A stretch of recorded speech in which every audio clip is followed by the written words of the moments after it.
A corrupt and racist police officer handcuffed the wrong black woman inside a courtroom, and what happened to him afterward left everyone in shock.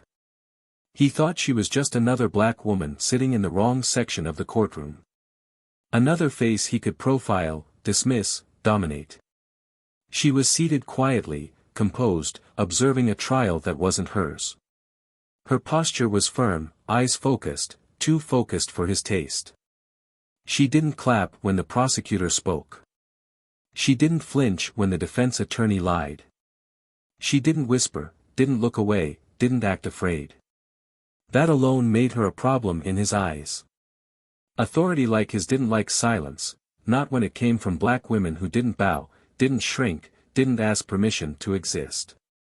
And in that moment, with the entire courtroom watching, he made a decision that would alter his life forever. "I said move," he barked, towering over her, his hand already reaching for his cuffs. "You don't belong here. Get on your feet." She looked at him, calm as still water, and said nothing. But her silence wasn't submission, it was control. The kind of control that made insecure men tremble without knowing why. His jaw clenched.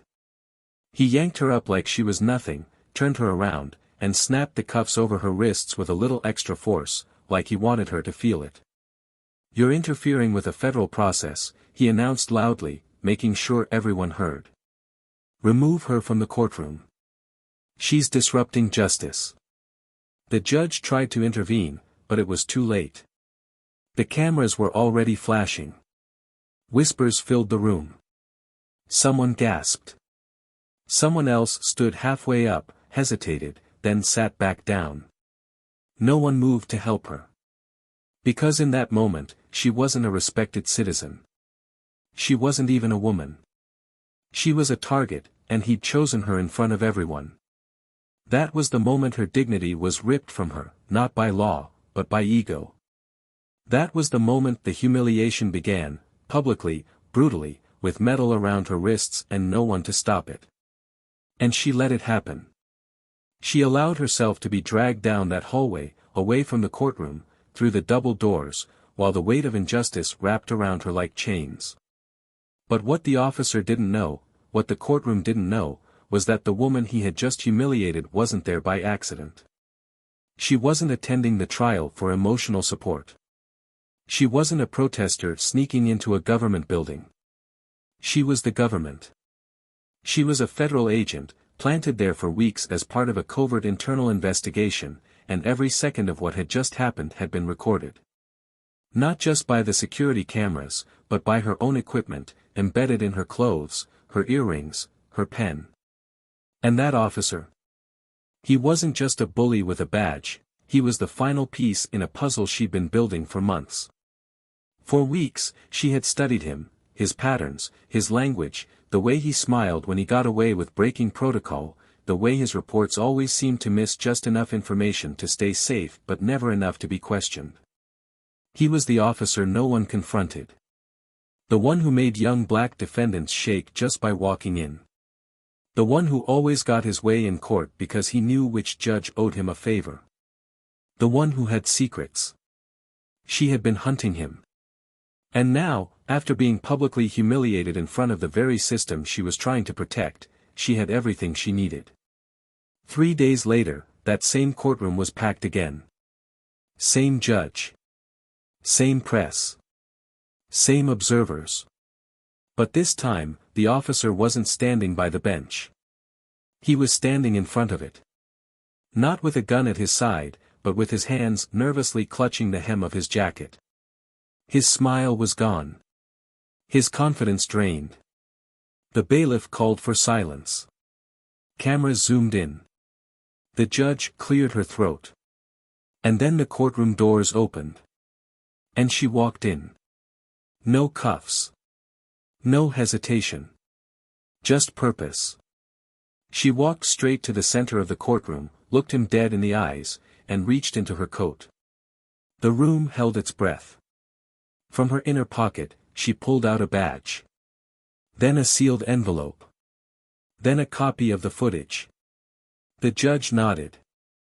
She turned to the officer, slowly, steadily, the same way he had turned to her just days earlier, and spoke, "You are under arrest for obstruction of justice, abuse of authority, falsification of reports, and civil rights violations. Hands behind your back."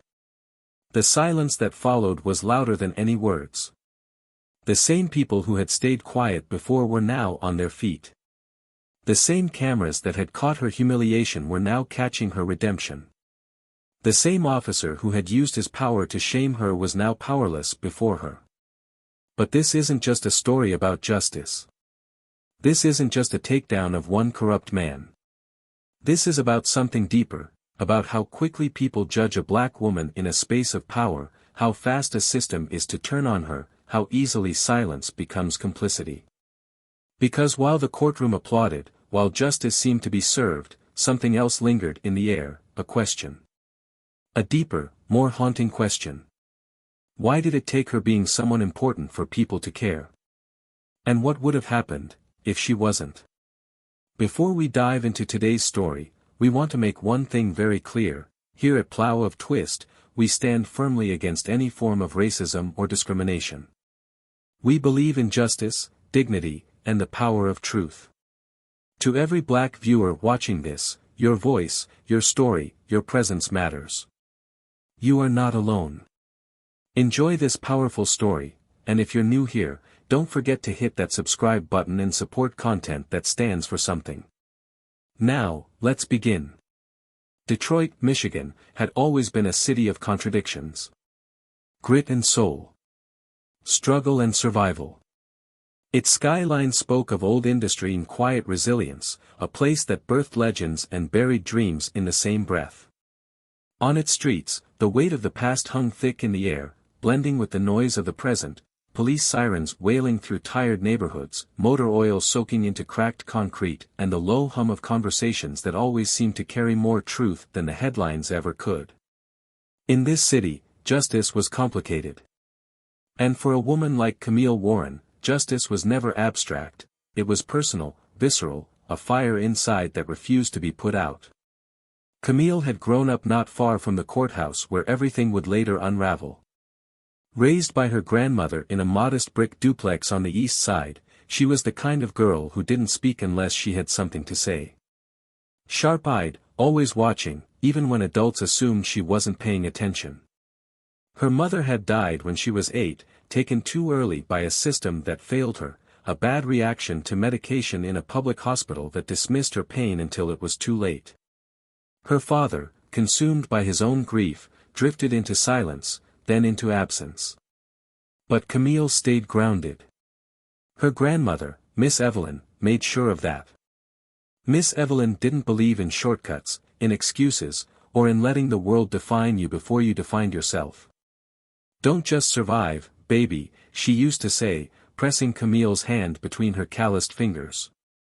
"Make them remember you were here." Camille took that to heart. She wasn't the loudest in class, but she was always the one the teachers noticed. Not just because she excelled academically, but because there was something in her that demanded attention, not through words, but through presence. After high school, she got into Howard University with a full scholarship. There, she found her voice. She joined debate teams, wrote articles that stirred debate across campus, and interned every summer at government offices back in Michigan. She didn't chase recognition, it found her anyway. But it wasn't until she joined the FBI that Camille realized how steep the climb would really be. From the moment she walked into Quantico, she was reminded, subtly, then overtly, that she was a black woman in spaces not designed for her. Microaggressions that piled up like snow, supervisors who called her aggressive for speaking firmly, partners who never quite trusted her judgment until a white male agent repeated it. And yet, she rose. Quietly. Consistently. She became the one they called when they needed someone to handle delicate operations, someone who could blend in, ask the right questions, and uncover truths people didn't want to face. By the time she was assigned to the Internal Affairs Division investigating civil rights violations within law enforcement, Camille had learned how to hide in plain sight. She wore suits that fit just right, not too bold, not too invisible. She listened more than she spoke. And she never, ever lost her temper in public, no matter how cruel the bait. It was in this quiet storm that her mission in Detroit began, a city she knew, a city that knew her, and a city she refused to let rot under the weight of corruption. At the center of her investigation was Officer Thomas Harlan, a decorated cop with over 20 years on the force, known for his spotless record, his deep ties with prosecutors, and his aggressive, zero-tolerance, policing methods. On paper, he was untouchable. His file read like a politician's resume, awards, commendations, press clippings. But beneath the surface, whispers of misconduct followed him like shadows. Young black men arrested with no evidence. Reports that disappeared. Complaints filed and mysteriously retracted. He was the kind of officer the city protected, because they feared what would happen if his secrets ever surfaced. Camille had spent weeks undercover, attending court hearings where Harlan testified, watching how he manipulated the truth with a confidence that bordered on arrogance. She noticed how judges deferred to him, how he twisted facts just enough to avoid perjury. No one challenged him. And that's why she had to. Her presence in the courtroom that morning wasn't random. She was there to observe the trial of a 19-year-old black teen arrested on false charges, a boy whose only crime had been being in the wrong place when Harlan needed a suspect. Camille had already gathered enough evidence to raise serious questions about the arrest, but she needed one more piece, one final moment that revealed who Harlan really was when no one was watching. What she didn't expect was for him to break, publicly, and reveal everything without even knowing he was being watched. The courtroom was packed. Families, reporters, attorneys. The boy's mother sat in the second row, wringing her hands. Camille had positioned herself 3 rows behind, her expression neutral, her badge tucked deep in her coat. She had a pen clipped to her jacket, one with a discreet camera embedded inside, and her phone recording audio from inside her briefcase. Every word, every movement, was being documented. Harlan walked in late, as usual, with the casual confidence of someone who believed the building belonged to him. He made eye contact with Camille. Paused. Something about her seemed off to him. Too calm. Too collected. He approached her during a break, leaned in slightly, and whispered, "You people don't belong in here. Don't think I don't see what you're doing." Camille didn't blink. She simply looked at him. He mistook her silence for fear. Minutes later, he returned with 2 other officers, pointed directly at her, and said loudly, "She's interfering with court procedure. She needs to be removed." No one questioned him. Not the officers. Not the clerk. Not even the judge. Because Harlan's word had become law. And in front of a courtroom full of strangers, Camille was forced to stand, to be handcuffed, to be dragged out of a place she had every right to be in. The indignity of it wasn't just in the act, it was in the silence that followed. No one asked her name. No one asked for proof. No one defended her. Because in that moment, she wasn't a federal agent. She was just a black woman taking up space. The hallway outside the courtroom was cold and bright. Fluorescent lights buzzed above. Her heels clicked against the tile as she walked, wrists bound, escorted by men who had no idea they were being recorded. No idea that every word they said would become evidence. No idea that the woman they thought they were humiliating was the same woman investigating them. She sat in holding for nearly an hour. She didn't speak. She didn't scream. She didn't need to. Because for Camille, justice wasn't about noise, it was about precision. And this? This was the final piece. The mask had slipped. Harlan had exposed himself, not just to her, but to every camera, every microphone, every official who would later review the footage. And now, as the gears of justice began to turn behind the scenes, as documents were filed, warrants prepared, and statements taken, Camille waited. Not with anger, but with clarity. Because she knew what came next. She knew the story wasn't over. It was just beginning. But what none of them knew, not the officers, not the judge, not even the press waiting outside for a soundbite, was that Camille wasn't done. The real trial hadn't started yet. And when it did, the courtroom that once turned its back on her, would never forget her name again. The silence that followed Camille's wrongful arrest echoed louder than any siren she had ever heard. It rang in her ears through the following days, not because she doubted herself, not because she questioned her mission, but because of how easily it all happened. No badge, no years of service, no federal rank had protected her in that room. Not one soul asked for her side of the story. No one paused to ask her name. The uniform was stronger than the truth that day, and Camille carried that realization with her like an invisible scar across her chest. Still, she didn't allow bitterness to settle. She folded that humiliation neatly into her discipline. It became fuel. Back at the Bureau's Detroit field office, Camille sat across from Special Agent in Charge Marlon Drake, a heavy-set man in his early 60s with silver hair and a permanent look of disappointment on his face, even when he was impressed. His voice was measured, calm, but behind it lay the same fire that burned in her, a fire that had been tempered by decades of navigating rooms where black agents were still counted, still questioned, still expected to do twice as much for half the credit. He stared at the footage on the monitor in front of them. He didn't say a word until it ended. "This is it," he muttered, dragging a hand down his jaw. "This is what we've been waiting for." Camille didn't answer. Her eyes were locked on the paused frame on the screen, Officer Thomas Harlan, mid-smirk, gripping her arm like he owned the world. Drake sighed, leaned back in his chair. "You sure you want to be the one to bring it in?" Her voice didn't shake. "I wouldn't trust anyone else to do it right." He nodded slowly, then gave her a look, one of those long, quiet looks passed between people who understand the cost of their decisions. "Then let's make damn sure they can't spin this." Camille spent the next 48 hours preparing everything.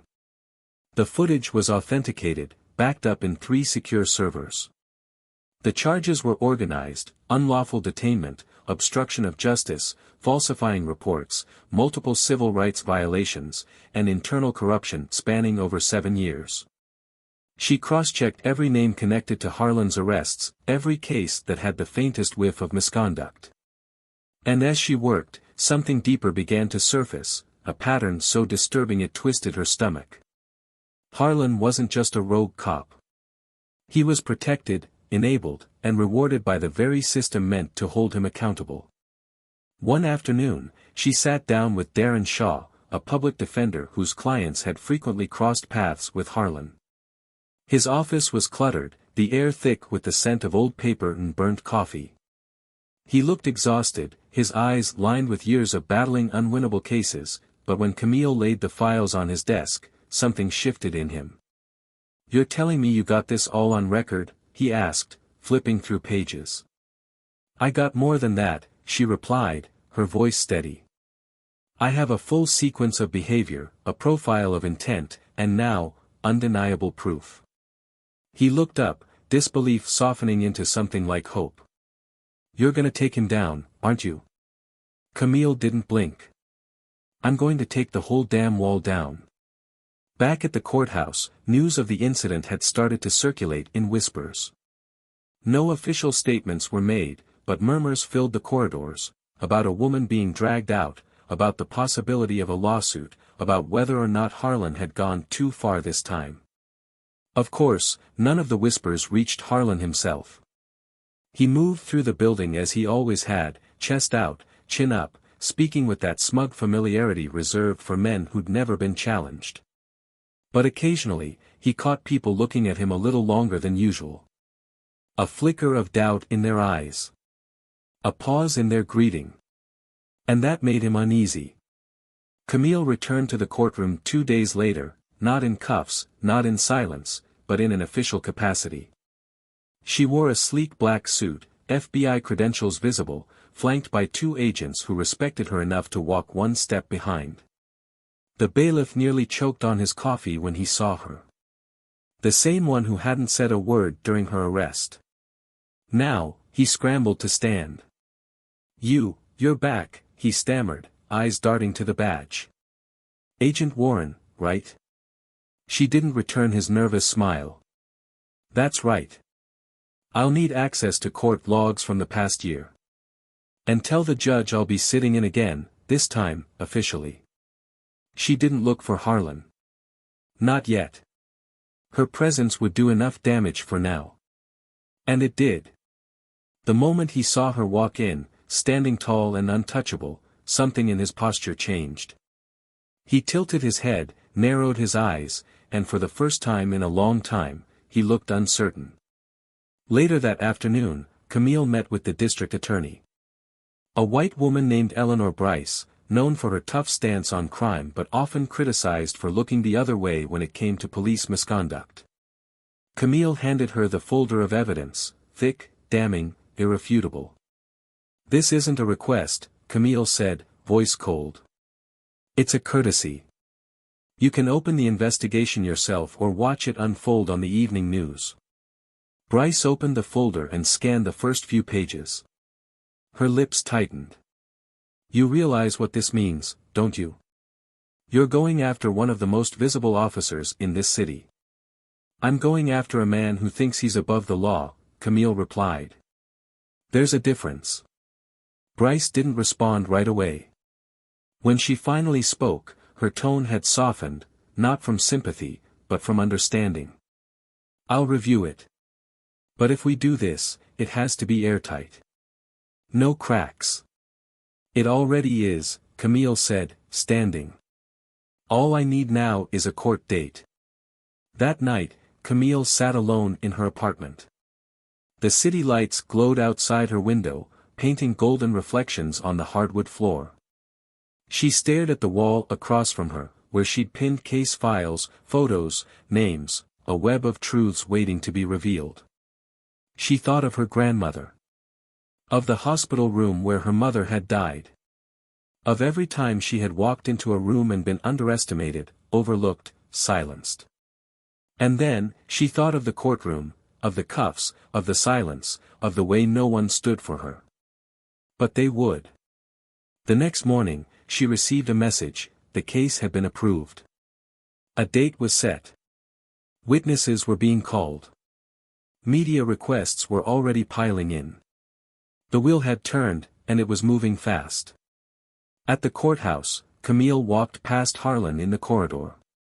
Their eyes locked. He gave her a tight smile, but it didn't reach his eyes.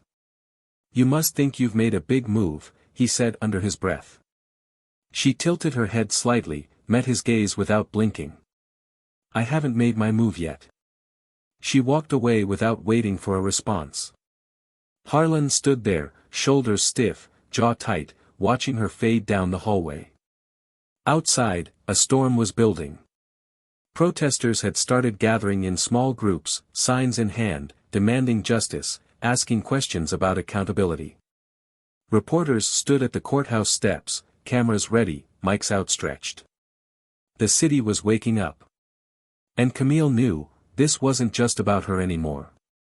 This was about everyone who had been silenced in that courtroom. Everyone who had been ignored. The pieces were all in place. The city was watching. The case was ready. And Camille Warren was about to make her move. But what no one knew yet, not the judge, not the press, not even Harlan himself, was how deeply the next move would cut. Because the moment of reckoning wasn't coming tomorrow. It was coming now. The courtroom was different this time. Not because the walls had changed, or the lighting, or the worn-out oak of the benches, but because the air itself felt heavier, thick with expectation, thick with something people couldn't name but couldn't ignore either. The press sat on the back row, lenses angled and ready, not whispering this time but completely silent, as if afraid to disturb the balance of what was coming. People filled every seat. Some wore suits, others wore hoodies and quiet rage in their eyes. The judge hadn't entered yet. Neither had the defendant. But Camille was already there, standing near the front with her back straight, her jaw locked, and her fingers curled tightly around a small black folder. Her presence no longer questioned. Her authority no longer invisible. This wasn't observation. This wasn't evidence collection. This was confrontation. Across the room, a door opened with a soft mechanical groan, and Officer Thomas Harlan stepped through, flanked by two attorneys in dark suits that looked expensive and overly rehearsed. His eyes swept the room. For a moment, he paused, saw the packed benches, the journalists, the young black man who sat in the second row with his mother gripping his arm tightly. And then his eyes found Camille. For the first time, he didn't smile. He didn't scowl either. He just stared, cold and hollow, like a man already drowning but still pretending to breathe. Camille didn't move. The judge entered a moment later, expression unreadable. Everyone rose, then sat. The session began with a formality that felt mechanical. Charges were read, motions reviewed, voices droned with legal rhythm. But no one was listening to that. All eyes were on the moment waiting to unfold, the moment when the past and the present would collide. Then the judge nodded toward Camille. Her cue. She stood slowly, each step forward echoing off the marble floor. The folder in her hand trembled slightly, not from fear, but from the electricity that surged through her entire body. This was it. This was everything. She stopped in front of the bench, looked at the judge, then turned toward the defendant. Your Honor, she began, her voice unwavering, I respectfully request permission to submit new video evidence relevant to the ongoing charges. The content directly involves the defendant and demonstrates a pattern of behavior essential to the case. The judge gestured slightly. Proceed. The lights dimmed as the video monitor powered on. The room shifted. No one blinked. No one coughed. It began with the footage from inside the courtroom days earlier, the day of Camille's arrest. But this time, the angle was different. The camera was hers. The audio was sharp. Every word rang clear. You don't belong in here. On your feet. Hands behind your back. Now. The sound of cuffs snapping echoed unnaturally loud in the silence. Then came the hallway footage. The muttered comments from Harlan and the escorting officer, offhand and damning. Laughter. Arrogance. Cruelty disguised as protocol. As the video played, Camille kept her eyes on the courtroom. Not the screen. Not the judge. She watched the faces. She saw the discomfort spread like a slow wave, people shifting in their seats, eyes widening, hands tightening on the edges of benches. When the screen finally went black, the silence it left behind was thicker than before. The judge leaned forward, expression unreadable. The press snapped back into motion. And then Camille turned toward Harlan. I wasn't a disruption, officer, she said, her voice quieter now but sharper than before. I wasn't interfering. I was observing. And I was recording. Every second. Every word. You knew what you were doing. You chose it. You didn't see me as a colleague. You didn't see me as someone with rights. You saw someone who looked like she didn't belong. And you used that moment not to protect justice, but to perform power. You did it for them. For the room. For the press. You thought the badge gave you the right. She paused, eyes locked on his. But today, it doesn't. Harlan's attorney stood quickly, trying to speak, to object, to reframe the narrative. But the judge held up a hand. Silence returned. Camille walked forward again, stopping just a few feet from Harlan. Then, slowly, with measured precision, she pulled a second badge from her jacket, this one different. Gleaming, unmistakable. She held it high, not for him, but for the room. For the cameras. For everyone who had watched her be dragged without asking who she was. Special Agent Camille Warren. Federal Bureau of Investigation. Internal Affairs Division. Gasps broke across the room. Harlan flinched as if the words had struck him. You are under arrest for obstruction of justice, abuse of authority, falsification of evidence, and multiple counts of civil rights violations. This courtroom is no longer your playground. It's now your reckoning. She turned to the two agents who had entered silently through the back. One stepped forward and handed her a pair of handcuffs. She took them, stepped up to Harlan, and said nothing for a moment.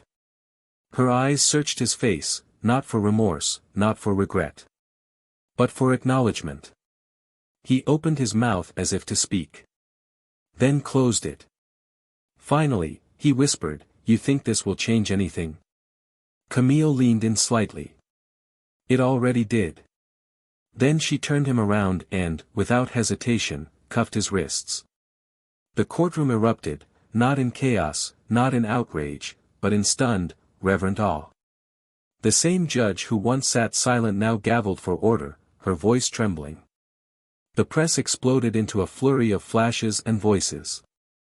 The young man in the second row, the boy whose life almost unraveled from Harlan's lies, stood up with tears silently rolling down his face. His mother gripped his hand tighter. Camille didn't say another word. She didn't need to. She walked Harlan out of the courtroom herself, every step deliberate, every breath steady. The man who had stripped her of dignity now had his taken in front of the same eyes that once turned away. No violence. No spectacle. Just truth, served cold and clear. But the true storm had only just begun. Because what Camille exposed was just one man. What waited outside those doors was an entire system. And now, it knew she was coming. Outside the courthouse, the world had shifted. The arrest of Officer Thomas Harlan wasn't just a headline, it was a rupture. The footage had already been released. Social media boiled with outrage and vindication. Local news anchors spoke his name with a cautious tone, trying to decide if they were reporting on a disgrace or an injustice undone. The people standing on the courthouse steps, the same people who once walked past Camille without a second glance, now parted silently as she emerged, still holding the badge, her posture unshaken. Reporters rushed forward, microphones outstretched, voices layered in chaos. She didn't stop. She didn't speak. The only sound she acknowledged was the metallic click of the courthouse doors closing behind her, as if sealing something in or something out. Inside, the tension still echoed. Harlan had been led to a separate holding area, his expression tight, his body stiff like someone trying to hold on to whatever fragments of control he had left. He refused to sit. His lawyer paced. There was no yelling, no begging, just silence, the kind that follows people who finally understand the gravity of their fall. A uniformed officer stood near the door, watching carefully. Harlan's eyes found Camille once again as she stepped inside. This time, they didn't carry contempt. They carried confusion. Fear. The beginning stages of a man realizing that his power wasn't invincible after all. Camille stopped in front of the holding cell, separated by thick glass and a single table. No cameras here. No audience. Just the two of them. The weight of everything unsaid between them hung between the silence. She didn't speak immediately. She sat down. Placed the file gently on the table. Opened it without looking up. The sound of paper shifting was the only thing that moved in the room. Finally, her voice broke through. Calm. Even. But heavy. You remember Anthony Reed? Harlan blinked, taken aback. He said nothing. You arrested him 6 years ago. Said he matched the description of a robbery suspect. Even though the security footage showed the real suspect was 2 inches taller and had a visible tattoo on his neck. Anthony had none of that. But you still put him in the system. He lost his scholarship. His mother died while he was in holding. You remember him now? Still, no answer. Camille continued, flipping to the next page. How about Nina Torres? Stopped her during a traffic violation. Claimed she resisted. Broke her wrist when she tried to show you her license. The charges were dropped, but she couldn't work for 5 months. Her medical bills ruined her credit. She still can't get a mortgage. Harlan finally spoke, his voice hoarse. I followed protocol. Camille looked up, eyes piercing. No, you followed instinct. And your instinct told you that they weren't worth the full measure of the law. That your judgment was enough to decide what they deserved. That their skin gave you authority. He leaned forward slightly, the edge of his voice sharpened with defensiveness. You think you know what it's like out there. You sit behind a desk, behind a badge, but you've never had to face the streets. You don't know what real danger feels like. Camille's jaw tightened. She didn't raise her voice, but her words came like a blade. I've faced more danger than you ever will. The difference is, I never mistook my fear for permission. I never turned my fear into policy. You didn't act out of danger, you acted out of entitlement. You thought the badge made you the law. But the law isn't built on your feelings. It's built on accountability. He shifted in his seat, suddenly uncomfortable in his own skin. So what now? He asked, quieter. You want revenge? You got your show. You got your headlines. Camille shook her head. This isn't revenge. This is balance. You weren't just one bad cop. You were a blueprint for everything that's broken. And the city needed to see what happens when the blueprint fails. He looked away, jaw clenched. For the first time, his hands shook slightly, the cuffs around his wrists no longer symbols of shame but mirrors, reflecting back everything he'd used against others. Camille rose slowly, collecting the file. She paused before leaving, one hand resting on the table. Justice isn't a spectacle, she said, but you turned it into one. And now, the only difference is who's watching. Back in the courtroom, the judge reconvened for a brief follow-up session. This time, Camille sat not as a target, not as an enforcer, but as a witness. The young man whose trial had been the tipping point, Jordan Matthews, was officially cleared. The charges vacated. The courtroom applauded, softly, reverently. Camille watched his mother embrace him, both crying, both holding something fragile but healing. It wasn't just about freedom. It was about recognition. Later, as Camille walked through the bureau halls, agents and clerks nodded, some with quiet admiration, others with guilt that they hadn't seen it coming.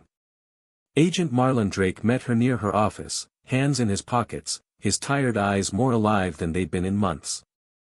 You lit a fire today, he said, voice low. Camille gave a small smile. Let's make sure it keeps burning. He hesitated, then handed her a small slip of paper. Requests are already coming in. Cities asking for review. Departments asking for oversight. You opened a door. She looked at the paper. Names. Dates. Places. She folded it, tucked it into her jacket, and nodded. I'm not done. Later that night, Camille stood at her grandmother's old house, now empty, the porch creaking beneath her boots. She looked up at the sky, the same one she'd stared at as a little girl, dreaming of change. The same one that held her mother's last breath. The same one she had carried all her life, even when it pressed down too hard. And in that silence, she whispered to the night, to the wind, to herself. They remembered me, Grandma. Just like you said they would. Because this wasn't just one case. This was the beginning of the reckoning. The aftermath came slower than expected, not in the noise or the headlines, but in the stillness that followed once the public spectacle ended. The cameras turned to new stories, the reporters packed up their vans, and the chants outside the courthouse eventually faded into the wind. But Camille knew better than anyone that real justice didn't end with applause. It lingered, silently, in the systems that tried to survive accountability, in the offices where policies were quietly rewritten, and in the corridors of power where denial still held a seat at the table. The victory was symbolic, yes, but symbols only mattered if they pushed action forward, and Camille wasn't interested in symbolism. She wanted structure. Reform. Truth that didn't fade when the spotlight did. Inside the bureau, a shift had begun, but not everyone embraced it. Camille was called into meeting after meeting with senior officials, most offering careful praise laced with strategic concern. They commended her bravery, her precision, her results. But underneath it all was an unspoken discomfort, that she had exposed more than just a corrupt officer. She had exposed a vulnerability in the very institution she served. And institutions, even when they claim to seek truth, rarely enjoy seeing themselves naked in the mirror. In one such meeting, Assistant Director Reardon, a man known for his political diplomacy more than his fieldwork, leaned back in his chair and folded his hands neatly as Camille stood across the polished table. His tone was polite, but Camille had long since learned how to hear what wasn't said. "You understand," he began, "this case is going to spark a lot of internal reviews. A lot of press. We're getting pressure from both sides, people demanding deeper investigation and people worried this will turn into a witch hunt. We need to tread carefully." Camille didn't flinch. "There's no witch hunt here. There's misconduct. There's proof." Reardon nodded, choosing his words slowly. "Yes, and you brought it to light. But going forward, we need to consider optics. Public trust is fragile. We can't afford to alienate entire departments based on the actions of one officer." She stepped closer to the table, her voice firm but respectful. "We're not alienating departments. We're holding them accountable. And if one officer can destroy trust, then cleaning it up shouldn't be considered political, it should be considered necessary." There was a pause. Reardon offered a diplomatic smile, the kind that said everything was fine on the surface, even if it clearly wasn't. "Let's be cautious, Agent Warren. That's all I'm saying." She left the meeting feeling what she had felt so many times before, not defeated, but watched. And watching wasn't the same as supporting. Outside those bureaucratic walls, the city rippled with tension.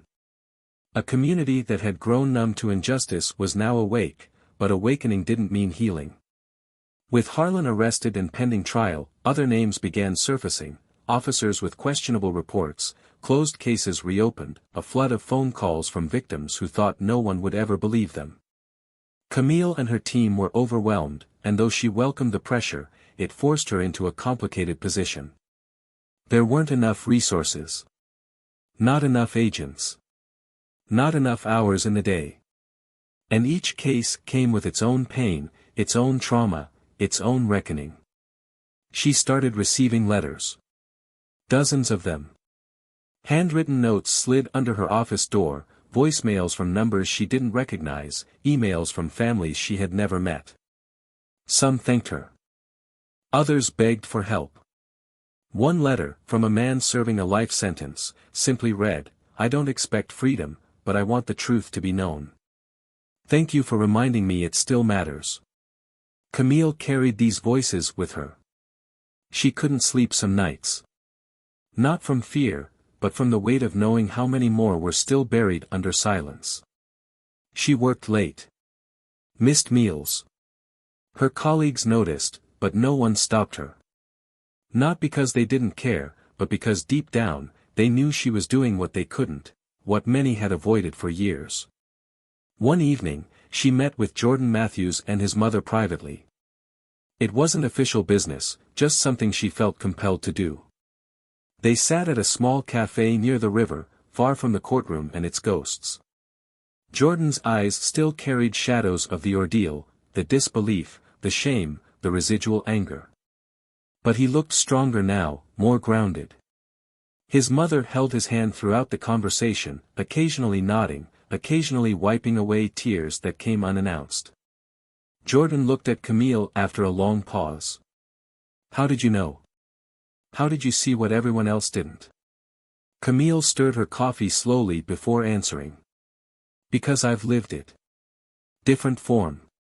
Different face. But the same pattern. And once you see it, you can't unsee it. His mother leaned forward, her voice trembling. How do we make sure this doesn't happen to someone else? Camille looked at her, at the desperation in her eyes, and felt something twist deep inside her. Because she didn't have an easy answer.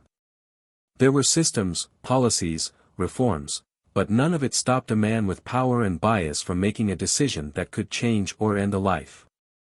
We fight, she finally said. We make it harder for them to hide. And we tell the truth, even when no one's listening. Back at the bureau, Camille was presented with a new file. A promotion was hinted at. A transfer. A larger role within the Internal Affairs Division in D.C. It was everything she had worked for, a bigger platform, more influence, direct access to federal oversight. But as she looked over the offer, she hesitated. Her roots were here. The pain was here. The fight was still here. Leaving Detroit now felt like abandoning something unfinished. But staying meant more battles. More friction. And the very real risk that the system would eventually wear her down, grind her against its inertia until even her fire started to flicker. She stood at the window of her office that night, watching the city breathe beneath her. Lights flickered across neighborhoods filled with stories she hadn't heard yet.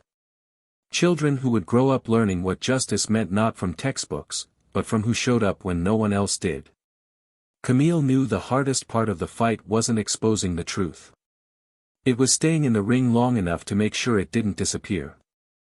As she turned back to her desk, her phone buzzed. A message. From a blocked number. You may have taken him down. But there's more where he came from.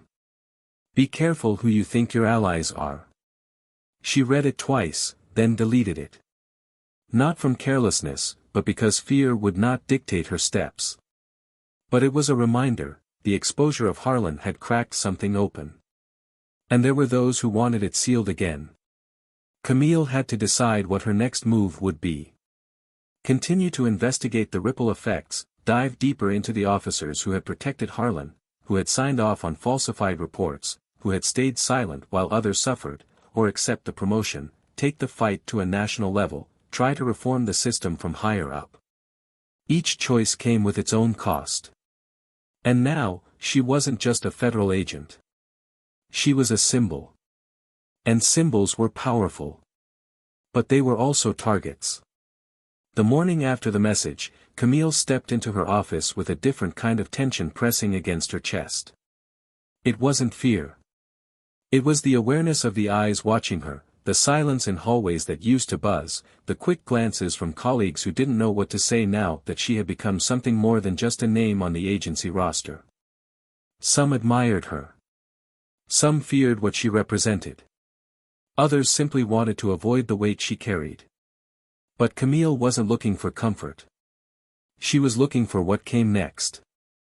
She sat at her desk, flipping through the files that had begun to accumulate, new tips, whistleblower accounts, internal reports reopened after years in limbo. The victory in court had opened a door, but what lay beyond it was a battlefield she hadn't fully seen until now. Cases that reeked of systemic rot. Names she recognized. Names she didn't. Officers who had quietly left the force. Others who had been promoted despite red flags in their records. Camille understood then what it meant to pull one thread in a fabric that had been carefully woven to never unravel. But now that thread was in her hand, and the pull had already begun. Later that day, she met again with Agent Marlon Drake. He looked at her across the small briefing room table, his hands clasped in front of him, his voice lower than usual. "They're testing you," he said, the weariness in his tone heavy. "That message you got, that wasn't random. They're trying to spook you into backing off." Camille leaned back slightly, not in defiance, but in reflection. "I'm not surprised. But it makes me wonder how deep it really goes. Harlan wasn't just operating on his own. There's a pattern. Look at this one," She opened a file and slid it across the table. Officer James Kroll. Filed nearly identical reports over the last 2 years. Similar language. Same judge approving warrants. No body cam footage. And look at this, every one of his suspects was black or Latino, between the ages of 17 and 23. Drake scanned the document, then sighed. You're building something bigger than a case. You're building a reckoning. Camille nodded slowly. And I need to decide if I'm going to lead it from here or from DC. Drake sat back, crossing his arms. They're dangling that promotion in front of you for a reason. You take that job, you leave this city behind. You step into a bigger arena, sure, but the fights there are quieter, more political. You know what happens when people like us get to those levels. They either get silenced or used as symbols without substance. Camille looked out the window, Detroit's skyline stretching beneath gray clouds. I didn't start this for status. I started it because I couldn't breathe under the weight of silence anymore. Drake's voice softened. Then stay loud. Right here. Later, Camille walked through the corridor where the incident with Harlan had begun. It looked the same, sterile walls, scuffed linoleum floors, fluorescent lights flickering overhead, but it felt like walking through a different reality. People stepped aside now. Some greeted her. Others didn't. A young black intern she hadn't met before paused as she passed. Agent Warren, he said, nervous but proud. I just wanted to say, thank you. What you did, what you're still doing, it means something. She stopped, met his eyes. It only means something if it doesn't end here. The intern nodded, and she continued on, carrying the weight of those expectations with her. That evening, Camille sat down with Eleanor Bryce, the district attorney.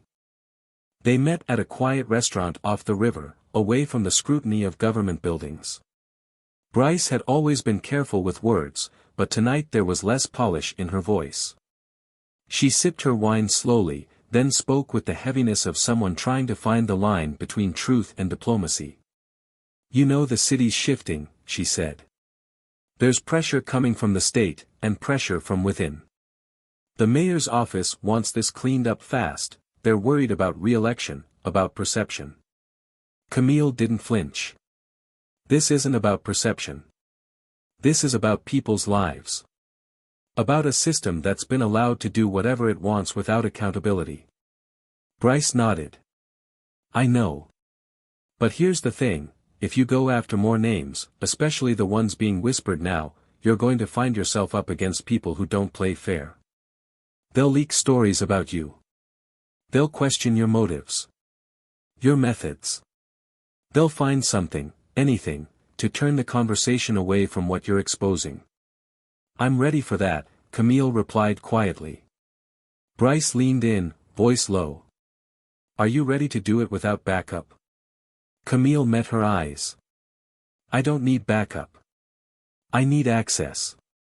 The DA gave a long sigh, then slid a manila envelope across the table. Then you'll want to see this. It's from an old investigation that never went anywhere. Because the witnesses were scared. But one of them just came forward.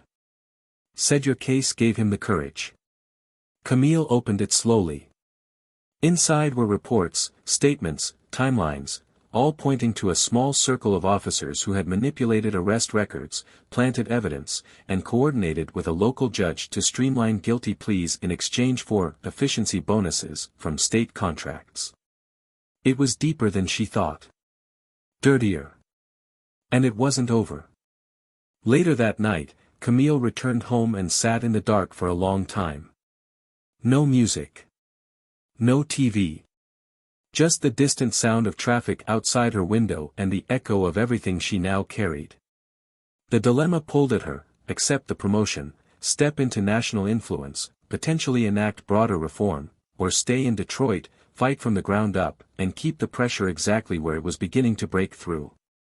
She thought of her grandmother. Of the nights she spent staring at the ceiling in that old duplex, wondering if her voice would ever matter. She thought of Anthony Reed. Of Nina Torres. Of Jordan Matthews. Of the names she didn't know yet, the ones buried in files that had yet to be read.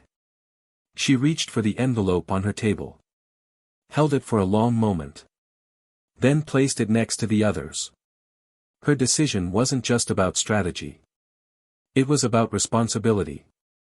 The next morning, she stood in front of a community center in the East Side, the same block where she had grown up. The building had been repurposed to house a legal clinic, started with donations after the trial. Inside, law students volunteered to help families review arrest records, file complaints, request case reviews. It wasn't big. It wasn't polished. But it was growing. And when Camille stepped inside, the room paused. Then people smiled. Nodded. Welcomed her. She didn't speak to cameras. She didn't make a speech. She just walked table to table, offering answers, clarity, presence. She stayed for hours. Long after the press left. Long after the light shifted. And when she finally walked back out onto the sidewalk, she saw something spray-painted across the brick wall of the building, not graffiti, not vandalism. A message. Truth doesn't whisper anymore. Camille touched the words lightly, then turned toward the street. Because the real story wasn't what she had done. It was what she was about to do next. The days that followed blurred together in a strange mix of urgency and reflection. Camille had returned to the field, not as a silent observer or an undercover operative, but as a force that people now had to reckon with. She wasn't simply showing up to investigate anymore, her name meant something. And that shift, while empowering, came with a weight she hadn't quite prepared for. Suddenly, every move she made felt like a statement. Every word she said echoed louder than she intended. People expected her to have answers. To fix things. To move mountains with a signature or a stare. But the truth was, Camille was still figuring it out, still walking that line between justice and survival, still haunted by the faces in the files stacked across her desk, people who didn't get the headlines, who never had their moment of truth. One evening, she was called to meet with one of those faces. The brother of a man named Malik Sanders, a 22-year-old who'd been arrested 2 years ago under suspicious circumstances and died in custody 48 hours later. The file had gone cold. Witnesses had disappeared. Internal reports were vague, riddled with inconsistencies. Camille had flagged it after noticing similarities in the arrest reports that mirrored Harlan's tactics. Malik's brother, Darnell, requested a meeting after hearing about Camille's case. They met at a modest coffee shop just outside the city. Darnell walked in with the quiet presence of someone who carried grief like a second skin. His eyes were sharp, though, the kind that had stopped hoping for miracles but still hungered for truth. Camille stood to greet him, extending a hand. He hesitated, then took it. They sat across from each other, the hum of conversation around them dimming as they leaned in. "I've read everything in the file," Camille began, her voice even.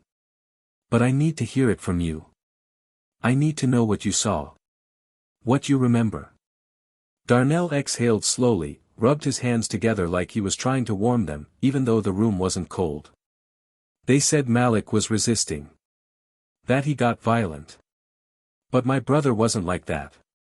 He was quiet. Too quiet. The kind of kid who would rather freeze than fight. I saw him get pulled out of the car that day. He didn't even raise his voice. One of the officers shoved him to the ground, and when I yelled, they told me to back off or I'd end up in cuffs, too." Camille listened, her gaze locked on him, her body still. Darnell continued, his voice thickening. "When we called the station later that night, they said he was being processed. Next morning, we were told he had a medical emergency. By the time we got to the hospital, he was already gone. And no one looked me in the eye. Not one of them." Camille nodded, a slow, deliberate gesture. The officer who signed off on the arrest form was connected to Harlan. Not directly. But they trained together. His reports used the same language. Same tactics. Darnell blinked, trying to absorb the weight of that. So you think he, what? Followed a pattern? I think he followed a culture, Camille replied. And your brother was one of many they thought would be forgotten. There was a long silence. Then Darnell asked, almost in a whisper, are you going to reopen it? Camille didn't hesitate. I already did. His hands gripped the edge of the table. You know what this means, right? They'll come for you. They don't want this reopened. That's why the case died. That's why the witnesses disappeared. I know what it means, she said. But I also know that silence didn't protect your brother. It won't protect the next one either. Darnell swallowed hard. His eyes began to glass over, but he didn't let the tears fall. He nodded once, then again. Just, don't stop. Please. I won't, Camille said quietly. Not until it's done. Back at the bureau, things had grown tense. The more Camille pushed, the more resistance she met, not overt, not loud, but insidious. Requests delayed. Meetings cancelled. Emails mysteriously rerouted. She could feel the quiet closing in around her. Even Agent Drake warned her to move carefully. One night, he pulled her aside, his voice low and grave. There's a list, he said. Unofficial. But it exists. Names of agents considered internal risks. People who dig too deep. You're on it now. Camille didn't blink. Let them watch. He frowned. It's not about being watched. It's about being isolated. They'll start making you look unstable. Reckless. They'll feed just enough doubt into the system until your credibility dies slowly. She leaned in, her voice calm but sharp. Then I'll make enough noise that even doubt can't drown it. Drake looked at her with something between admiration and fear. Just be ready when it starts. The next morning, the headline hit. A local news site published a vague, thinly sourced article implying that Camille had overstepped authority in the Harlan investigation, alleging bias, misconduct, and an undisclosed personal agenda. No official sources. No quotes. Just enough to plant a seed. Camille stared at the article in her office. Then at her inbox, where press inquiries were already flooding in. Then at her phone, which rang non-stop. She answered none of it. Instead, she requested a meeting with Director Reardon. And this time, she didn't wait to be called. She walked directly into his office. He looked up, clearly surprised by her presence. I assume you've seen the article, he said. I have, she replied flatly. He gestured to a seat. Camille, she cut him off. Don't play neutral with me. This isn't about protocol. It's about pressure. Someone wants me buried, and they're using the press to do it. Reardon leaned forward, lacing his fingers. We're trying to protect the Bureau's image. This is complicated. The agency can't be at the center of public scandal. Camille's voice lowered to a razor's edge. The scandal is what happens when you stay silent. The scandal is Malik Sanders. It's the reports buried under inconclusive evidence. It's what happens every time we pretend that doing nothing is safer than doing the right thing. He said nothing. She stood. I'm not here to manage optics. I'm here to finish what I started. That night, Camille held a press conference. Not at the Bureau. Not at a podium wrapped in government branding. She stood on the courthouse steps, surrounded by families of victims, by community leaders, by people who didn't care about titles, only truth. She spoke plainly. Without notes. Without filters. There are people in this city, in this system, who counted on your silence. Who counted on you being too tired, too broken, too scared to demand more. But silence won't protect us. It never has. I will not be intimidated. I will not be discredited. And I will not stop. The crowd erupted. Not with noise, but with unity. With presence. That night, Camille returned home to find another envelope slipped under her door. No return address. Inside was a single photo, a surveillance shot of her with Darnell at the coffee shop. She stared at it for a long time. Then she burned it. Because no matter who was watching, she had already decided. She wasn't backing down. She was going all the way. Months later, the city no longer felt the same. It wasn't just the headlines that had changed or the increased scrutiny inside law enforcement, it was something deeper, something structural. Camille had not only exposed the rot in the system but dismantled it brick by brick. The officers connected to the internal ring of corruption, including those tied to Malik Sanders' death, were formally indicted. Charges ranged from tampering with evidence to involuntary manslaughter. The judge who had quietly approved the questionable warrants resigned after an internal review brought his actions to light. Behind closed doors, there had been attempts to stall the process, to create procedural dead ends, but Camille, having learned the corridors of institutional resistance, maneuvered through every trap with clarity and resolve. She didn't fight to be liked. She fought to be heard.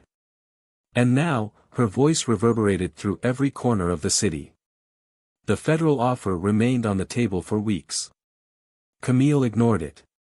Not out of defiance, but because the work in Detroit wasn't finished.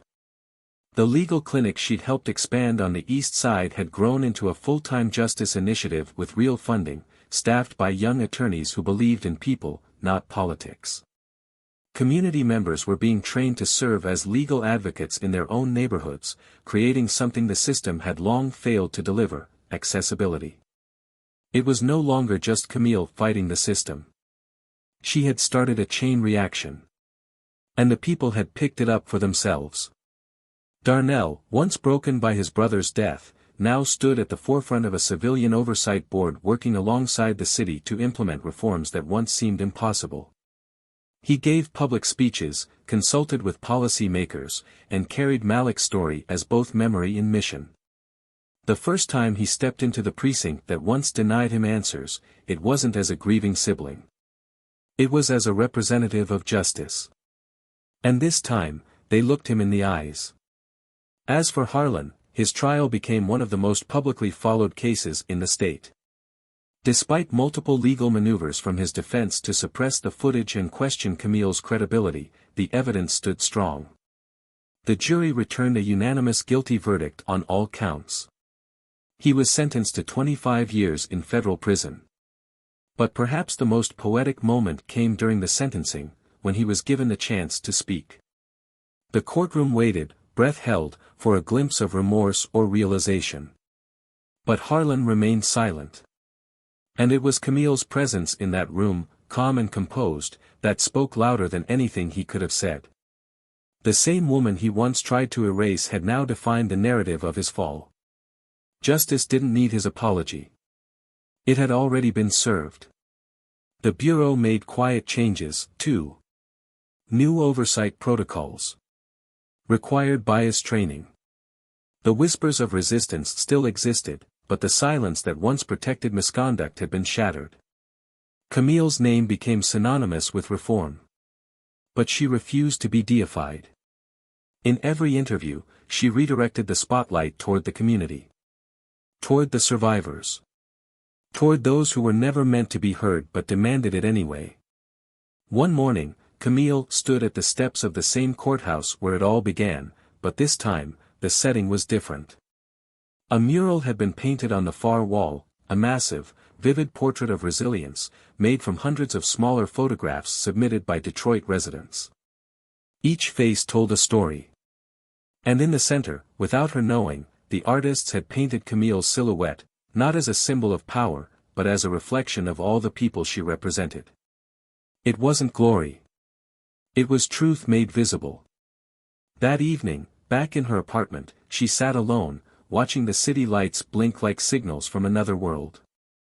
Her phone buzzed with congratulations, with new invitations, new cases, new chaos. She turned it face down. For once, she allowed herself a moment of stillness. Not because the work was done, it never would be, but because she had carved a space where dignity lived, where resistance meant something more than survival. And when she finally stood, looking out at the skyline, she smiled. Not because she had won, but because she had transformed what victory even meant. This story is not just about justice being done, it's about what happens when someone refuses to shrink. When someone chooses truth, even when it costs them everything. It's about the fire that burns inside a person who knows what it means to be invisible and decides never to be unseen again. Camille didn't just survive the system, she made the system answer to her. Now let me ask you something, how many Camilles have you seen silenced before they ever had a chance to speak? How many moments of injustice have we walked past, hoping someone else would say something first? This story may be fiction, but the truth behind it is painfully real. Power unchecked becomes abuse. Silence protects corruption. But one voice, one brave act, can change everything. If this story moved you, if you saw yourself in it or someone you love, don't let it end here. Tell someone. Share it. Start a conversation that matters. And if you believe in stories that challenge injustice and give voice to those who've been ignored, stories that twist, inspire, and reflect the reality we live in, subscribe to this channel, Tales of Twist. Because here, the truth doesn't whisper. It roars.